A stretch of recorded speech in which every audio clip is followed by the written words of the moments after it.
Hello, this is Rizwanul Alam and welcome to the online version of Physics 221 studio session.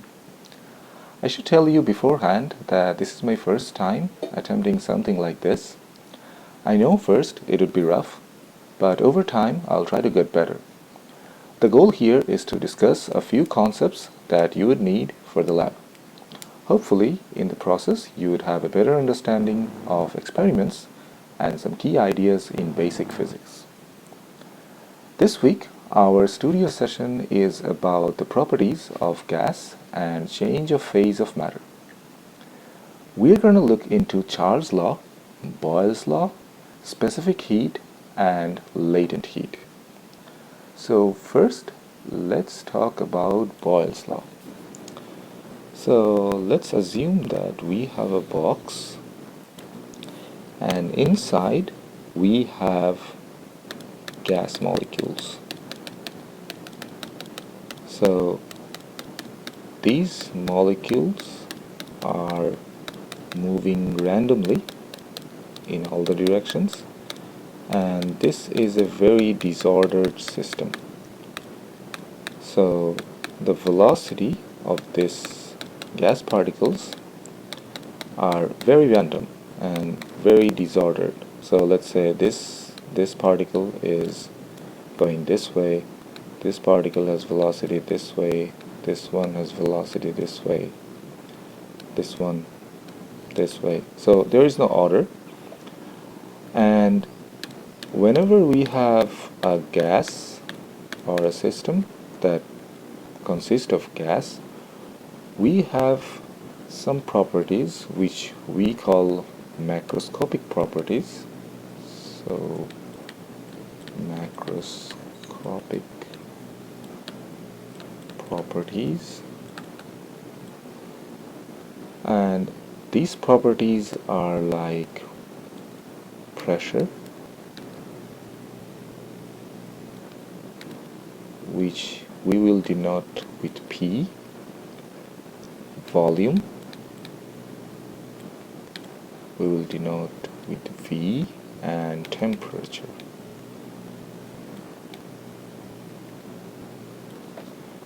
which we will denote with T.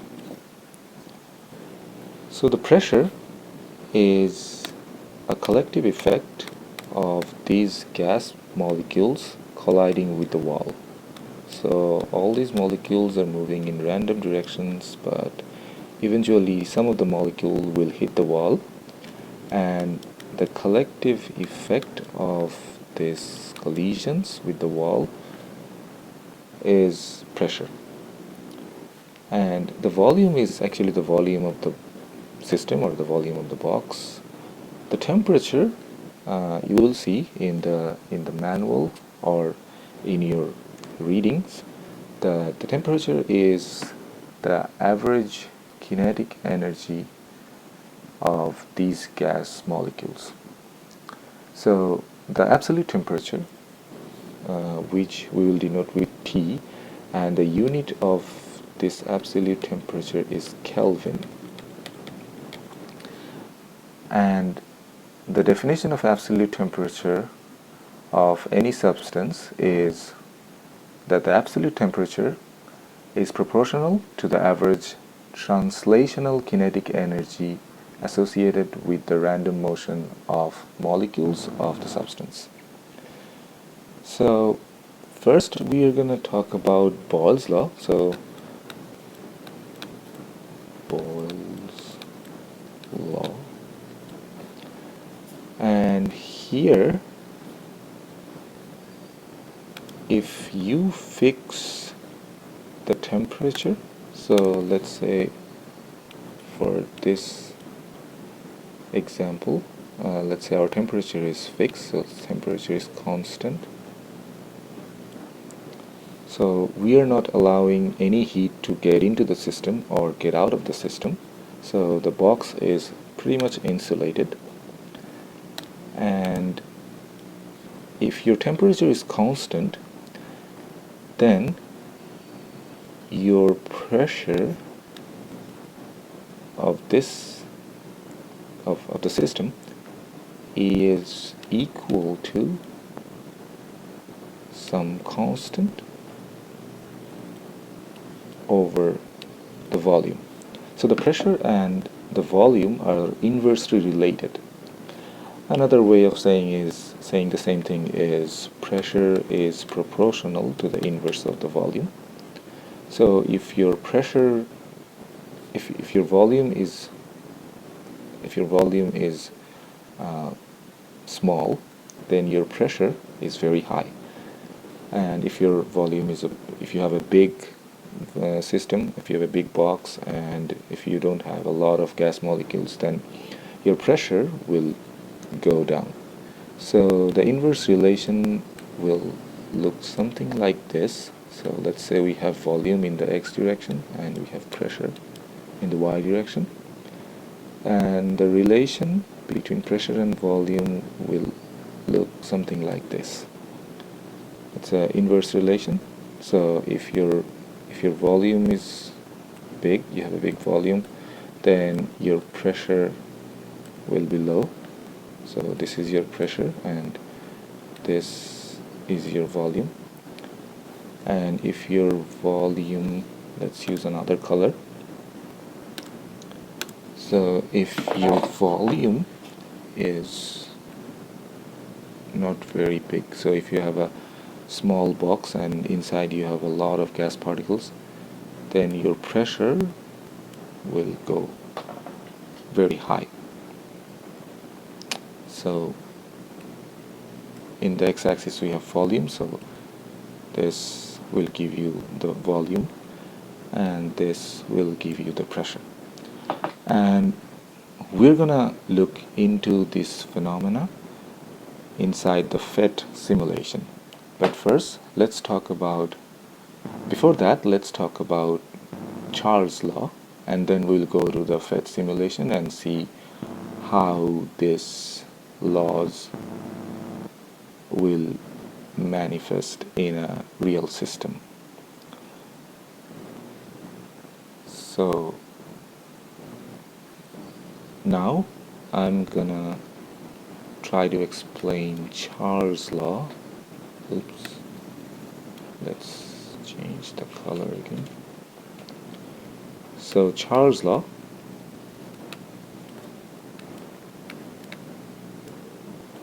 says if your pressure is constant, so let's say your pressure is constant, so P is constant, then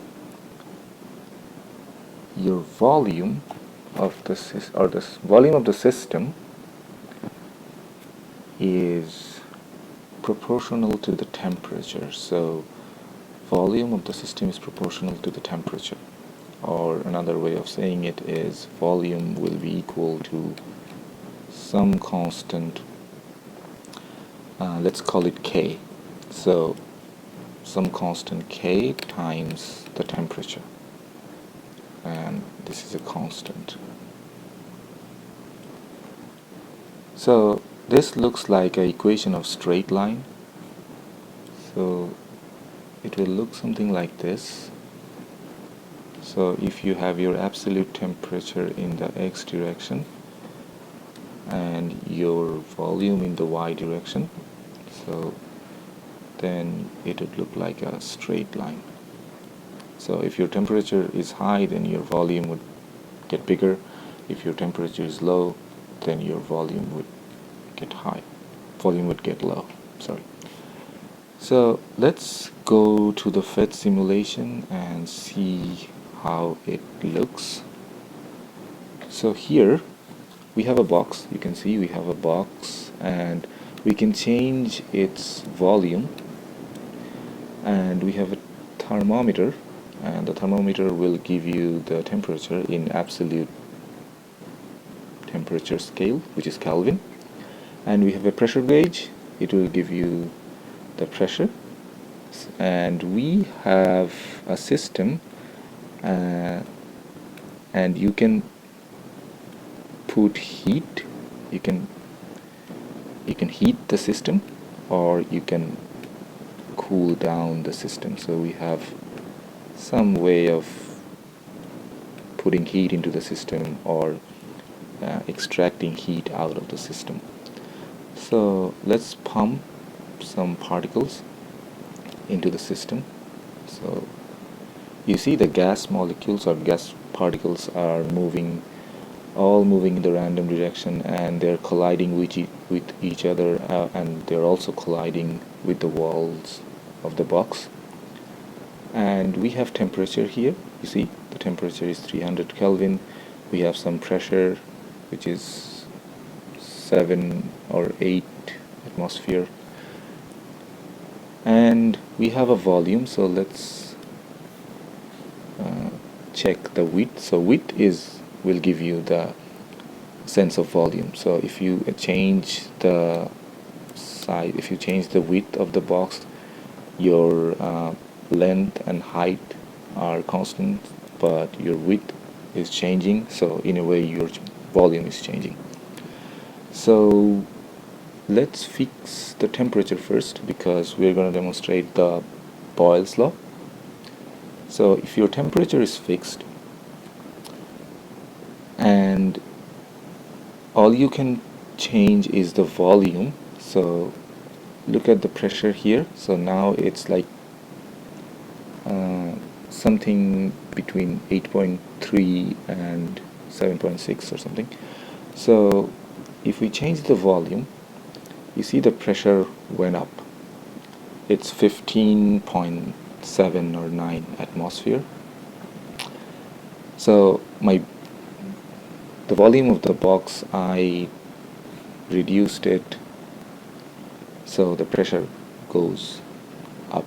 And if I change the volume and make it like big, the pressure went down.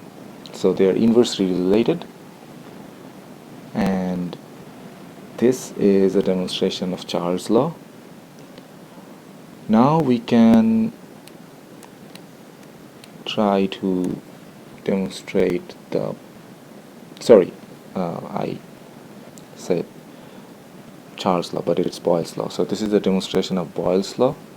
So in the Boyle's law, we have the temperature constant and the pressure will depend on the volume. So if I change the volume, then the pressure will go up, and if I decrease the volume, the pressure goes up, and if I increase the volume, the pressure goes down. And let's see what happens if we fix the pressure. So our pressure is fixed now, so it will be 6.3 atmosphere, and our temperature is 3 Kelvin. So we can put heat into the system. So you see, oops, the pressure cannot be held constant, volume would be too large. So the volume is too large, so let's change the volume first and try to do it again. So now let's fix the pressure. So pressure is fixed, and let's put heat into the system. So you see, if I put heat into the system, the temperature goes up and the volume goes up too. So it's a linear relationship. If your temperature goes up, your volume will also get bigger. And if I extract heat out of the system or cool down the system, then your volume will decrease. So these are the demonstration of Charles' law and Boyle's law. So let's get back to the board. Now I'm going to talk about the change of phase. So let's have a new board. So change of phase. Okay, so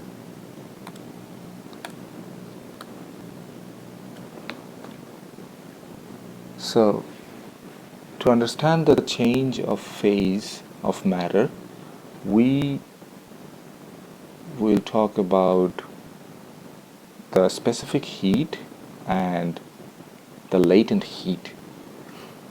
So in this explanation, I'm gonna talk about water, but it's pretty much the same with all other matters.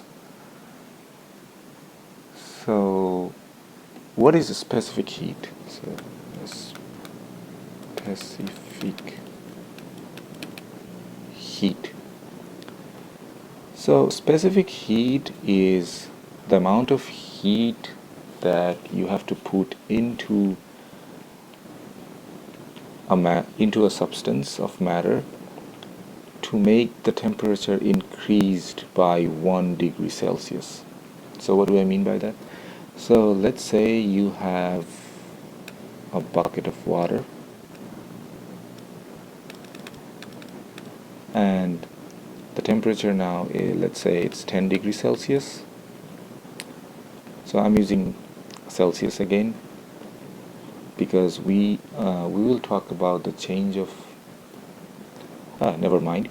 So let's say the temperature is Celsius and I am putting some heat into the system with this burner, and I have a thermometer here and I can see the temperature. Let's say this starts with 10 degrees Celsius and now the temperature is 11 degrees Celsius. So to change the temperature by 1 degree, so here the change of temperature, okay, let's use T. The change of temperature is 1 degree Celsius. So to make the change of the temperature of 1 degree Celsius, we have to put some heat into the system. And let's say we have 1 kilogram, so the total amount of water we have is 1 kilogram. So the amount of heat that you would need to change the temperature by 1 degree Celsius of a 1 kilogram of water is actually the specific heat of water. So specific heat, and we denote it with S. So the S is the amount of heat you would need to change its temperature by 1 degree Celsius. So let's say instead of 1 kilogram of water, let's say we have m kilogram of water. Excuse me. So if we have m kilogram of water, to change the temperature by 1 degree Celsius, of course we would need m times S amount of heat. So here we are denoting heat with Q. So we would need m times S amount of heat to change the temperature by 1 degree Celsius. And let's say we want to change the temperature something more than that, not 1 degree Celsius. We want to change the temperature, let's say 10 degrees Celsius or 15 degrees Celsius. So let's denote this change of temperature with del T. So if we want to change the temperature by del T, then how much heat we will need to change m kilogram of water of temperature del T. So to change the temperature by 1 degree Celsius, we would need m times S amount of heat. So if we want to change the temperature, the del T amount, we would need m times S times del T. This whole thing is the amount of heat that you would need to change the temperature by del T of m kilogram of water. So this is the equation we will need later. So I'm gonna box it.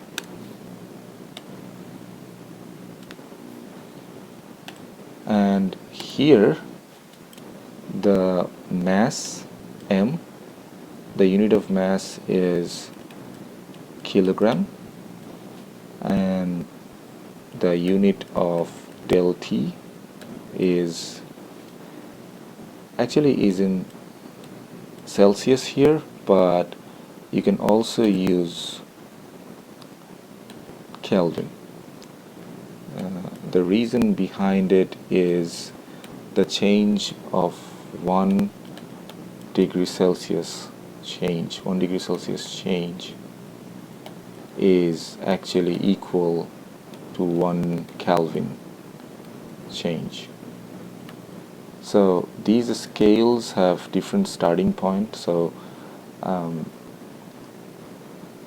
the melting point of water is 0 degrees Celsius.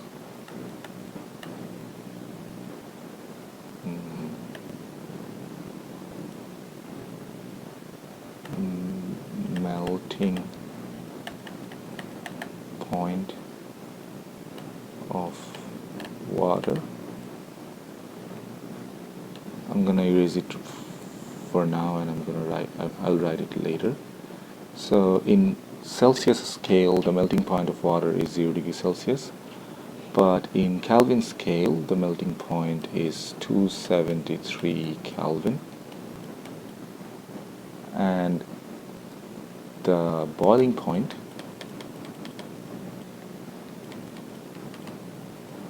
for water in Celsius scale, it's 100 degrees Celsius. In Kelvin scale is 373 Kelvin. So you see, the change from 0 to 100 is 100, and the change from 273 to 373 is also 100. So the change in degrees Celsius scale is same as the change in Kelvin scale. So that's why I'm gonna write it here. That's why 1 degree Celsius change is also equal to 1 Kelvin change of temperature. So in this equation, you can use Celsius or Kelvin, both, but it's better to always use Kelvin, because with some equation you will not get the correct answer if you use Celsius. For example, the equation of Charles' law here.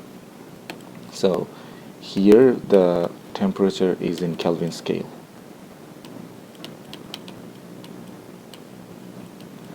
So it's better if you use the Kelvin size, or if you use the Kelvin scale always. That would give you the correct answer all the time.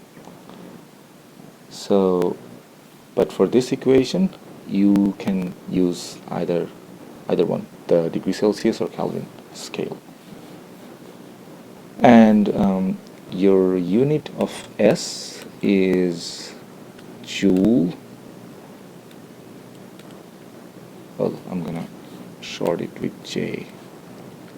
So joule per kilogram per Kelvin.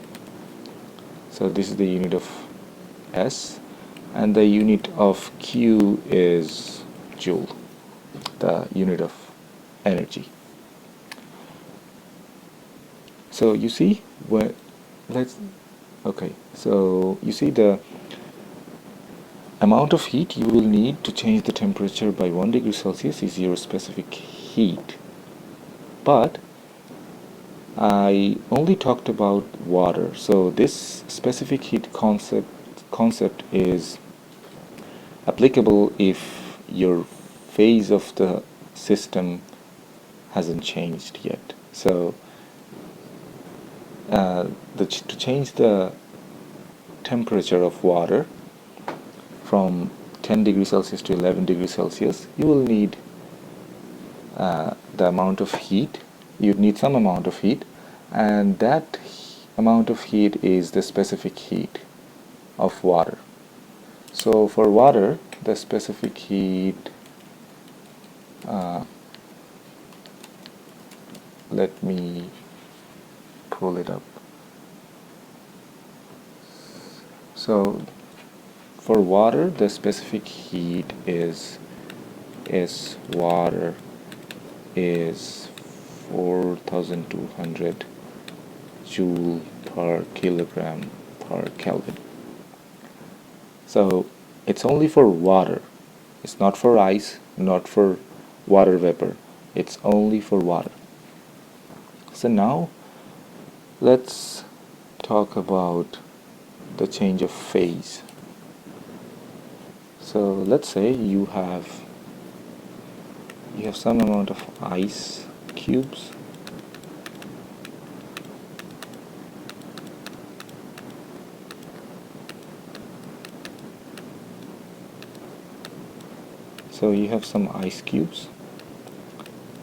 and let's say the temperature of the ice cubes is minus 20 degrees Celsius. So now I'm constantly putting heat into the system. So let's say I'm putting heat. So I'm heating the system, heating these ice cubes, and the ice cubes will remain in ice form, and the temperature will rise. So let's say it goes to the same ice cube formation, but the temperature is now 0 degrees Celsius. So up to 0 degrees Celsius it will remain as ice, and then the ice will, and I'm always putting heat, so I'm constantly putting heat into the system, and the ice will melt. So now all the ice will melt, and the temperature, this is very important here, so the temperature will not change until all the ice have been melted. So you will have water, and the temperature of the water will be 0 degrees Celsius. So the temperature will not change until all the ice melts into water. All the ice cubes melts into water. And then remember, I'm constantly heating the system, and then the temperature will rise again. So the 0 degrees Celsius water will change its temperature, and let's say it will remain as the water form, and let's say now the temperature is 30 degrees Celsius. So let's think about this process. Let's draw a graph here. So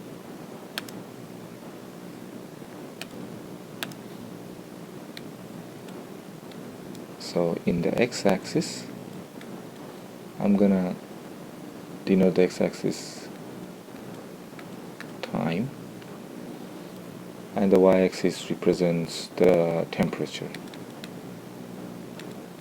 Okay, so it starts with minus 20 degrees, so let's say this is minus 20 degrees Celsius, and the temperature will remain minus 20 degree, or if I'm not putting heat into the system, then the temperature will remain minus 20 degree. But here I am heating the system, so the temperature will change. So it will rise, and up to here, let's say we have 0 degrees Celsius.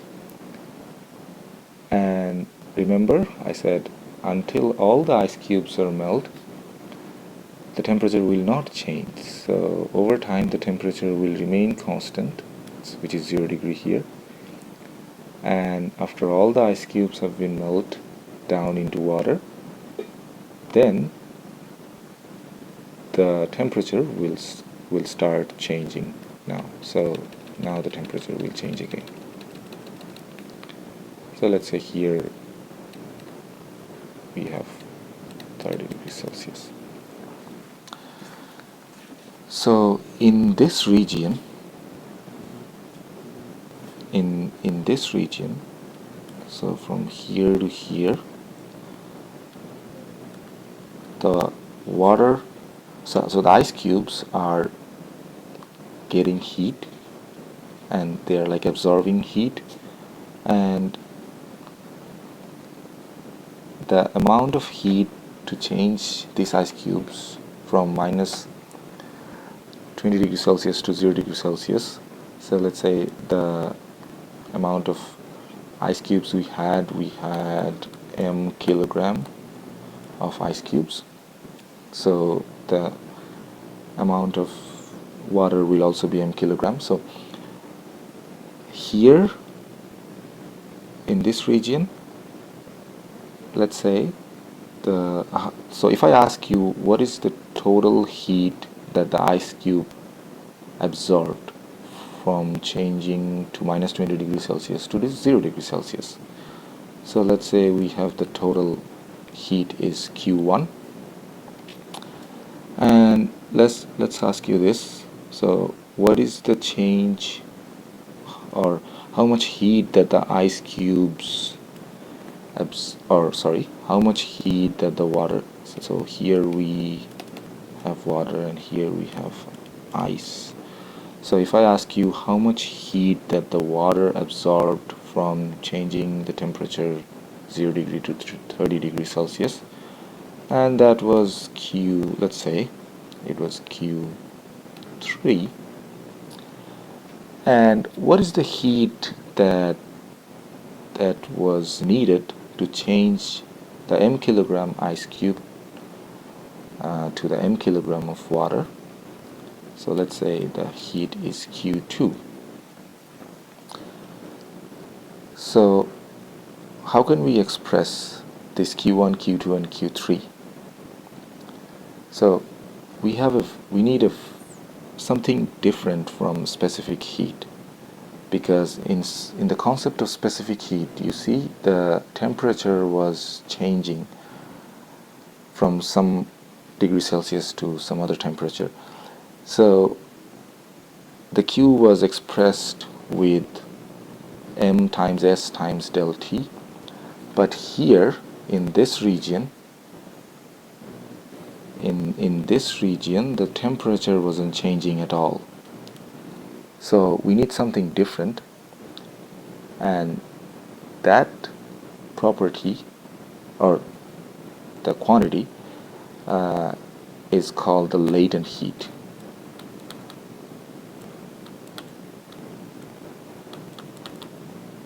So the latent heat is the amount of heat you would need to change some amount of ice cube from 0 degrees when they're at 0 degrees Celsius, and they melt down and forms now they are in water form, but the temperature is also 0 degrees Celsius. So to change the 0 degrees Celsius ice cube to 0 degrees Celsius water, and the amount of heat that you would need for this process is called the latent heat. So if you have m kilogram of ice and you change it to m kilogram of water, and the latent heat is expressed with LF, so it's a latent heat of fusion. So latent heat is expressed with the unit joule per kilogram. So the amount of heat you would need to melt m kilogram of ice and from 0 degrees Celsius ice to 0 degrees Celsius water is, let's say it's Q. So here the total heat you would need is M times LF. So you see here the temperature is not changing, so latent heat of fusion will give you the amount of heat you would need only to melt ice into water. Okay, so we don't need the specific heat here. From here to here we have some specific heat of ice, and we will use the specific heat to find the total heat to change the temperature from minus 20 degree to 0 degree Celsius. And from here to here we would also use the specific heat of water, but from here to here we will need the latent heat of fusion.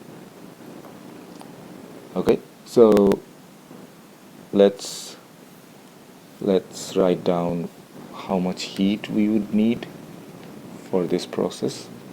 So let's say total heat you would need is Q1 plus Q2 plus Q3. So your Q1 would be M times specific heat of ice times del T. And for our example, the del T was the change of temperature from minus 20 degrees Celsius to 0 degrees Celsius. So the final temperature minus the initial temperature, which will give you 20, and plus Q2 is M times LF, so the latent heat of fusion of ice times M, which is the mass of ice, and then Q3, which is M times specific heat of water times del T. And in this case the del T would be the final temperature, which is 30 degrees Celsius, minus the initial temperature, which is 0 degrees Celsius. So it is 30 degrees Celsius. Okay, so you would need this equation to find the total heat to change n kilogram of ice to n kilogram of water at 30 degrees Celsius. So let's look into the studio session manual. So here you will see that the temperature, so you would have a styrofoam glass, and the reason behind the styrofoam is to make it insulated so heat cannot get out of the system or heat cannot get into the system from the environment. So, and then you would see the change of temperature. So you have a scale, and the mass of the cup is measured at room temperature, and you would see the temperature in the monitor. And what you would do is, like, you'd have some amount of water and you'd have some amount of ice, and the water's temperature is something which is of course higher than the ice temperature of ice, and you put the ice into the water and the temperature will change, the water temperature will change because the ice will melt, and eventually the temperature will come to some value and it will not change again.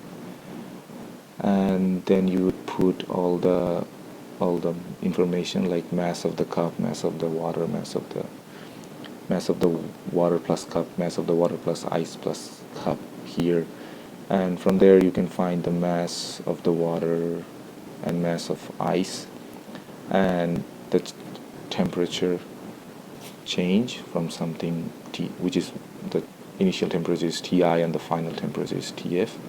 And if you follow the equation, you will find the latent heat of water, and that would come out roughly as 336,000 joule per kilogram, if I'm not wrong. Yeah. So yes, that's all I wanted to talk about for this recitation session. If you have any question, or if I haven't explained something very well, you can always email me, and I'll be in the Canvas chat and also in the Zoom meeting, so you can also ask questions there. So thank you so much.